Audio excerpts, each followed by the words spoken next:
Good evening sir class. मैं अजय सिंह। आज हम लोग कांग्रेस के अंतर्गत देखा जाता है जो पहली बार विभाजन की प्रक्रिया हुई, कांग्रेस का जो सर्वप्रथम फर्स्ट टाइम जो विभाजन हुआ उसके अंतर्गत हम लोग काम करेंगे, जिसे कहा जाता है सूरत। कांग्रेस का सूरत के अंतर्गत कांग्रेस का जो सूरत विभाजन बोला जाता है, तो सूरत विभाजन की बात आती है क्योंकि 1907 कांग्रेस के सूरत अधिवेशन में जो विभाजन हुआ सबसे पहली बार, उसके 3 कारण थे। नेक्स्ट जो अगली हेडिंग होगी सूरत विभाजन। सूरत विभाजन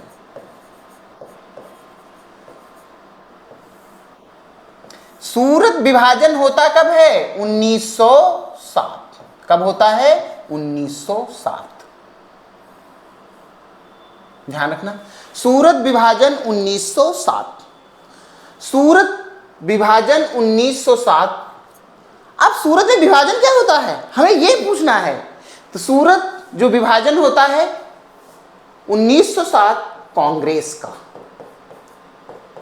कांग्रेस पार्टी के अंतर्गत सूरत विभाजन 1907 कांग्रेस पार्टी के अंतर्गत जो सूरत विभाजन है 1907 कांग्रेस की पार्टी के अंतर्गत। कहने का मतलब है कि सूरत जो विभाजन कहा जाता है कांग्रेस पार्टी का विभाजन कहा जाता है। सूरत विभाजन के कारण क्या थे, ध्यान रखना है। कांग्रेस में अध्यक्ष पद को लेकर के, कांग्रेस में अध्यक्ष पद को लेकर के, अध्यक्ष पद को लेकर अब देखिएगा, बाल गंगाधर तिलक, लाला लाजपत राय, बिपिन चंद्र पाल, इसी में देखा जाता है गरम दल निकल के बाहर आता है, लाल बाल पाल। जब सूरत विभाजन होता है, सूरत विभाजन 1907 कांग्रेस पार्टी के अंतर्गत, और सूरत विभाजन के कारण है कांग्रेस में अध्यक्ष पद को लेकर के जो गरम दल है, लाल बाल पाल है, वो देखा जाता है रास बिहारी घोष साहब यहां पर कांग्रेस सूरत अधिवेशन की अध्यक्षता करने वाले हैं, जिससे लाल बाल पाल सहमत नहीं है। और देखा जाता है दादा भाई नौरोजी, फिरोज शाह मेहता, गोपाल कृष्ण गोखले, ये सब लोग देखा जाता है एक नरम दल, नरम स्वभाव के व्यक्ति हैं। और जस्ट इनके अपोजिट जो हैं बाल गंगाधर तिलक, लाला लाजपत राय, बिपिन चंद्र पाल जैसे लोग गरम दल के हैं। वो देखा जाता है अध्यक्ष स्वीकार नहीं करते हैं किसे? रास बिहारी घोष को। तो 1907 कांग्रेस के सूरत अधिवेशन में, अब इसी के नीचे नोट पॉइंट दे हैं, कारण का इस साइड में अभी नोट पॉइंट दे देते हैं। 1907 कांग्रेस, 1907 कांग्रेस के सूरत अधिवेशन,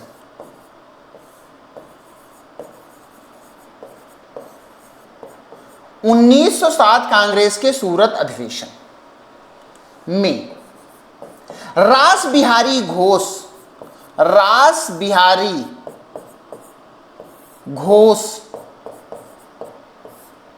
को अध्यक्ष पद के लिए नामित किया जाता है। अध्यक्ष पद के लिए नामित किया जाता है,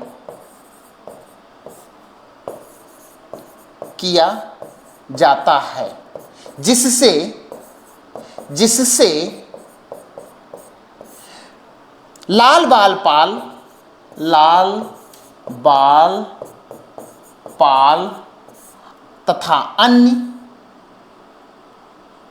लाल बाल पाल तथा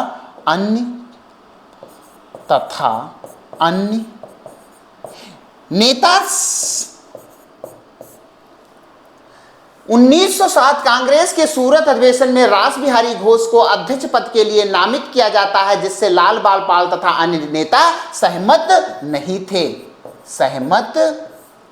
थे। अब पहले इस बिंदु का देखा जाता है, आपको ध्यान रखना है कि कांग्रेस के अध्यक्ष पद को लेकर सूरत विभाजन 1907 कांग्रेस पार्टी के अंतर्गत, सूरत विभाजन के कारण जो एक नंबर कारण है पहला, कांग्रेस के अध्यक्ष पद को लेकर, क्योंकि 1907 कांग्रेस के सूरत अधिवेशन की अध्यक्षता रासबिहारी घोष को, अधिवेशन में रासबिहारी घोष को अध्यक्ष पद के लिए नामित किया जाता है, जिससे लाल बाल पाल तथा अन्य नेता सहमत नहीं थे, जिस कारण देखा गया है कि कांग्रेस का विभाजन हुआ। और यहीं से सूरत अधिवेशन से दो गुटों का उदय होता है, एक नरम दल और दूसरा गरम दल। ध्यान रखना है। तो पहला बिंदु कांग्रेस का विभाजन। दूसरा बिंदु क्या है? दूसरा कारण क्या है? के कारण एक नंबर कांग्रेस के अध्यक्ष पद को लेकर प्रिंस ऑफ वेल्स, 1905 में प्रिंस ऑफ वेल्स का भारत आगमन। 1905 प्रिंस ऑफ वेल्स का 1905 में भारत आगमन। सीधे सवाल पूछा जाता, प्रिंस ऑफ वेल्स का भारत आगमन कब हुआ? 1905। और ये भारत आते हैं और भारतीयों के लिए, भारतीय जनमानस के लिए कुछ भी उचित तरीके से बात नहीं रखते हैं कि कैसे इनका सिस्टम चले। इसीलिए देखा जाता है कि कहा जाता है सूरत विभाजन के कारण है कांग्रेस के अध्यक्ष पद को लेकर प्रिंस ऑफ वेल्स का 1905 में भारत आगमन। तीसरा कारण जो है बंगाल विभाजन। तीसरा कारण क्या था? बंगाल विभाजन। तो आपको ध्यान रखना, तीन कारण मूल हैं, तीसरा कारण है बंगाल विभाजन। तो सूरत विभाजन 1907 कांग्रेस पार्टी के अंतर्गत, सूरत विभाजन 1907 कांग्रेस पार्टी के अंतर्गत सूरत विभाजन के कारण कांग्रेस के अध्यक्ष पद को लेकर प्रिंस ऑफ वेल्स का 1905 में भारत आगमन तथा बंगाल विभाजन। तो पहले बिंदु के साथ 1907 कांग्रेस के सूरत अधिवेशन में रासबिहारी घोष को अध्यक्ष पद के लिए नामित किया जाता है, जिससे लाल बाल पाल सहमत तथा अन्य नेता सहमत नहीं थे, और जिसके कारण देखा जाता सूरत का विभाजन हुआ। तो सूरत कांग्रेस का सूरत अधिवेशन देखा जाता किस नदी के तट पर आयोजित होता है? तो कांग्रेस का सूरत अधिवेशन 1907, कांग्रेस का सूरत अधिवेशन ताप्ती नदी के तट पर आयोजित होता है। ध्यान रखना। नेक्स्ट बिंदु,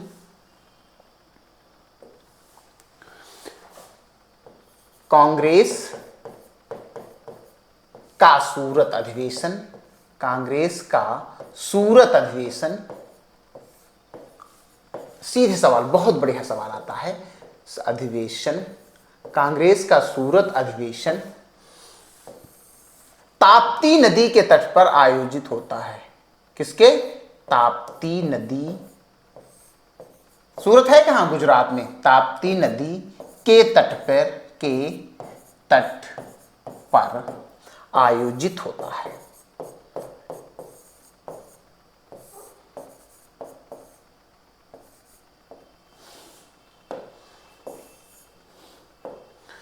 कांग्रेस का सूरत अधिवेशन ताप्ती नदी के तट पर आयोजित होता है।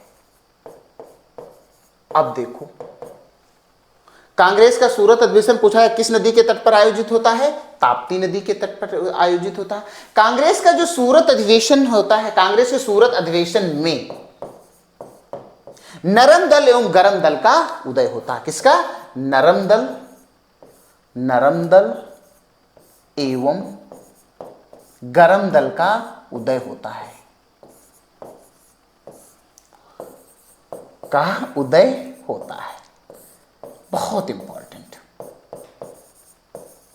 ध्यान रखना। कांग्रेस का सूरत अधिवेशन ताप्ती नदी के तट पर आयोजित हुआ। आपको इस चीज को ध्यान रखना है। कांग्रेस का सूरत अधिवेशन पूछा जाएगा तो ताप्ती नदी के तट पर आयोजित हुआ। कौन सा अधिवेशन? कांग्रेस का सूरत अधिवेशन, जिसमें नरम दल और गरम दल का उदय होता है। किसका उदय होता है? नरम दल एवं गरम दल का उदय होता है। आपको इन चीजों को ध्यान में रखना है। तो फिर से एक बार आते हैं। सूरत विभाजन कांग्रेस का पहली बार विभाजन होता है सूरत, कांग्रेस के 1907 सूरत अधिवेशन में, जिसमें 3 कारण हैं: अध्यक्ष पद को लेकर, प्रिंस ऑफ वेल्स का भारत आगमन तथा बंगाल विभाजन। इन 3 कारणों की वजह से कांग्रेस का पहली बार विभाजन होता है और विभाजन में देखा जाता है अधिवेशन में नरम दल एवं गरम दल का उदय होता है। विभाजन के मूल कारण में लाल बाल पाल जैसे नेताओं ने इसका विरोध पुरजोर किया। सूरत अधिवेशन में अध्यक्ष पद को लेकर, प्रिंस ऑफ वेल्स की भारत यात्रा के संदर्भ में और बंगाल विभाजन के संदर्भ में। क्लियर है? आगे चलते हैं।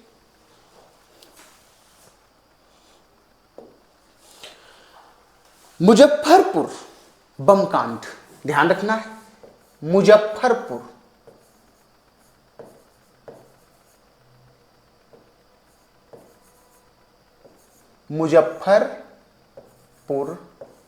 बम कांड बहुत इंपॉर्टेंट। मुजफ्फरपुर बम कांड की घटना 1908 में घटित होती है। की घटना 1908 में घटित होती है।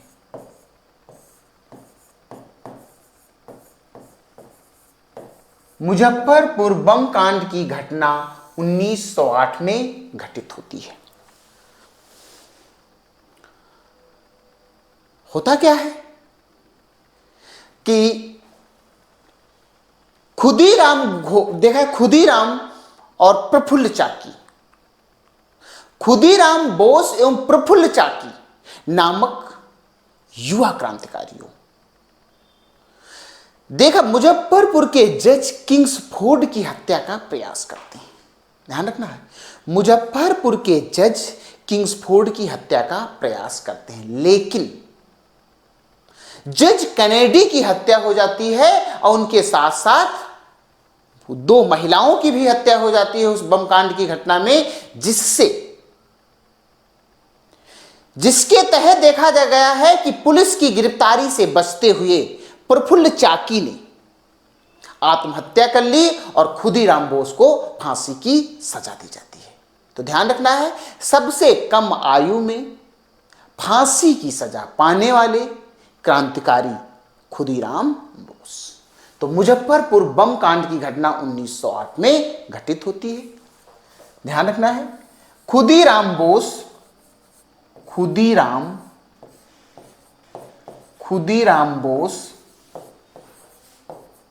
एवं प्रफुल्ल चाकी, खुदीराम बोस एवं प्रफुल्ल चाकी ने जज किंग्सफोर्ड की हत्या का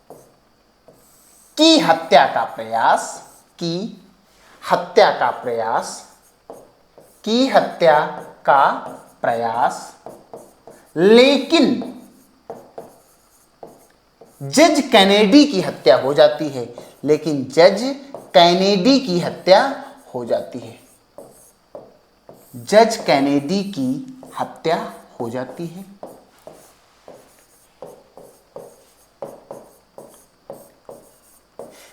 अब ध्यान रखना है, मुजफ्फरपुर बम कांड की घटना 1908 में घटित होती है। खुदीराम बोस एवं प्रफुल्ल चाकी ने जज किंग्सफोर्ड की हत्या का प्रयास, लेकिन जज कैनेडी की हत्या हो जाती है,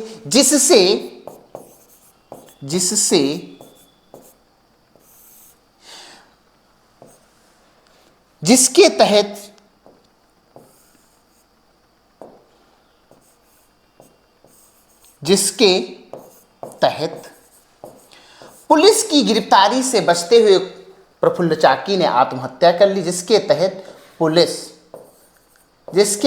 पुलिस की गिरफ्तारी से बचते हुए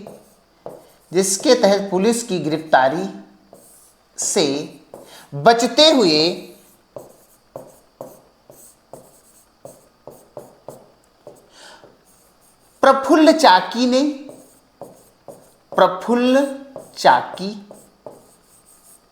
ने आत्महत्या कर ली। बहुत इंपॉर्टेंट क्वेश्चन है। किसने आत्महत्या की, किसको फांसी की सजा दी? आत्महत्या कर ली।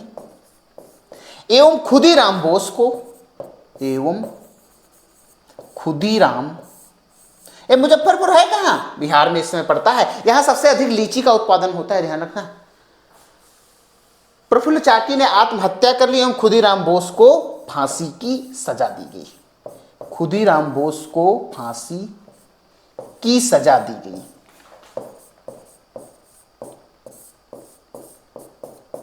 अब देखो, अब आपको यहां पर कैसे करना है कि मुजफ्फरपुर बम कांड की घटना कब घटित होती है? 1908 में। कब घटित होती है? 1908 में।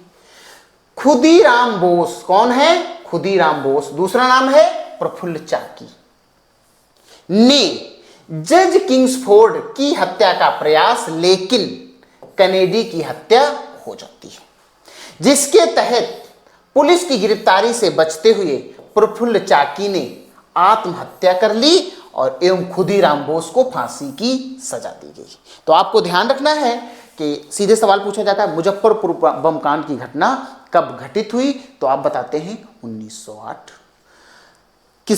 कौन कौन लोग इसमें अभियुक्त थे? तो खुदीराम बोस एवं प्रफुल्ल चाकी। मुजफ्फरपुर बम कांड के अंतर्गत जज किंग्सफोर्ड की हत्या का प्रयास, लेकिन जज कैनेडी की हत्या हो जाती है, जिसके तहत पुलिस की गिरफ्तारी से बचते हुए प्रफुल्ल चाकी ने आत्महत्या कर ली और खुदीराम बोस को फांसी की सजा दी गई। तो अगला नोट पॉइंट इस साइड में लिखना कि सबसे कम आयु में खुदीराम बोस, ध्यान रखना इस चीज को, सबसे कम आयु में, सबसे कम आयु में फांसी की सजा, फांसी की सजा, फांसी की सजा। तो क्या बताएंगे? खुदीराम बोस। सबसे कम आयु में फांसी की सजा खुदीराम बोस, खुदीराम बोस को मिली। तो आपसे पूछा जाए कि सबसे कम आयु में फांसी की सजा, तो क्या बताएंगे? खुदीराम बोस। किसको मिलती है? सबसे कम आयु में फांसी की सजा खुदीराम बोस को मिली। सबसे कम आयु में इन्हें फांसी लग जाती है, जो मुजफ्फरपुर बम कांड की घटना के अंतर्गत इनका उल्लेख होता है। तो आपको यह ध्यान रखना है, सीधे सवाल पूछा जाएगा कि मुजफ्फरपुर बम कांड की घटना 1908 में घटित होती है। खुदीराम बोस एवं प्रफुल्ल चाकी ने जज किंग्सफोर्ड की हत्या का प्रयास, लेकिन जज कैनेडी की हत्या हो जाती है, जिसके तहत पुलिस की गिरफ्तारी से बचते हुए प्रफुल्ल चाकी ने आत्महत्या कर ली। खुदीराम बोस को फांसी की सजा दी गई। सबसे कम आयु में फांसी की सजा खुदीराम बोस को मिली। ध्यान रखना, कौन सा क्रांतिकारी है सबसे कम आयु में जिसे फांसी की सजा मिली है? वो है खुदीराम बोस। कौन है? खुदीराम बोस। आपको इस चीज को ध्यान रखना है। तो सूरत विभाजन, मुजफ्फरपुर बम कांड, आगे हम देखते हैं नेक्स्ट जो बिंदु है, तो उसमें सवाल पूछा जाता है मदन लाल ढींगरा।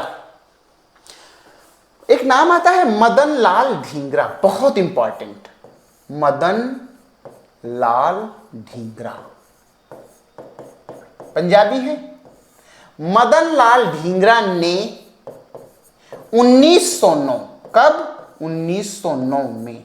मदन लाल ढींगरा ने 1909 में, ध्यान रखना, मदन लाल ढींगरा ने 1909 में, कब? 1909 में विलियम कर्जन वाइली, विलियम कर्जन वाइली की हत्या कर दी। विलियम कर्जन वाइली की हत्या कर दी।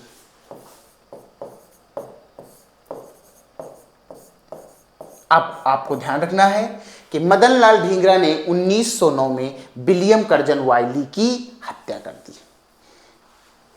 मदन लाल ढींगरा ने 1909 में, बहुत इंपॉर्टेंट सवाल आता है कि विलियम कर्जन वाइली की हत्या कब हुई? 1909 में। किसने की? मदनलाल ढींगरा। मदनलाल ढींगरा को फांसी की सजा, हत्या कर दी, जिसके तहत मदनलाल ढींगरा को, जिसके तहत मदनलाल ढींगरा को मृत्युदंड दिया जाता है। मदनलाल ढींगरा को मृत्युदंड दिया जाता है।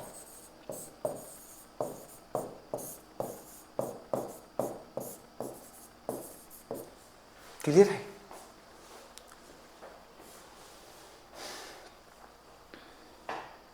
तो आपको ध्यान रखना है, सीधे सवाल पूछा जाता है कि विलियम कर्जन वाइली की हत्या किसने? मदनलाल ढींगरा ने 1909 में विलियम कर्जन वाइली की हत्या कर दी, जिसके तहत मदनलाल ढींगरा को मृत्युदंड दिया जाता है। इस चीज को आपको ध्यान में रख करके काम करना है। क्लियर है? तो आज यहीं तक हम लोग रहते हैं। आज इसी टॉपिक के साथ नेक्स्ट टॉपिक पे हम लोग अगली क्लास में काम करेंगे। और ध्यान रखना है, आप लोगों को मेहनत करनी है और पूरे कंटेंट को ठीक से देखो, ठीक है? और उस कंटेंट को हम कोशिश, कभी आप लोगों को ये लगता होगा कि बार बार बोलना, बार बार सेंटेंस को रिवाइज करना, हम वो चीज़ें इस प्रकार सोचते हैं कि ऐसा एक्सप्लेनेशन करके आपको क्लास, जब आप क्लास करें तभी आपको कम से कम 70% चीज़ें याद हो जाए। तो इसीलिए इतना कई बार मेहनत से कई बार चीज़ों को बोल बोल करके आप तक हम पहुंचाना चाहते हैं। आप लोग देखिएगा, मेहनत से लिखते इसलिए हैं कि आप उसको नोट्स बना लें, बार बार उसको लिखने की जरूरत ना पड़े। एक बार एग्जाम के पहले सरसरी नज़र से फ्लो चार्ट में देख करके चले जाइए, दैट्स गुड। ठीक है? थैंक यू क्लास, नमस्कार। मैं अजय सिंह, अगली क्लास में मिलता हूँ। नमस्कार।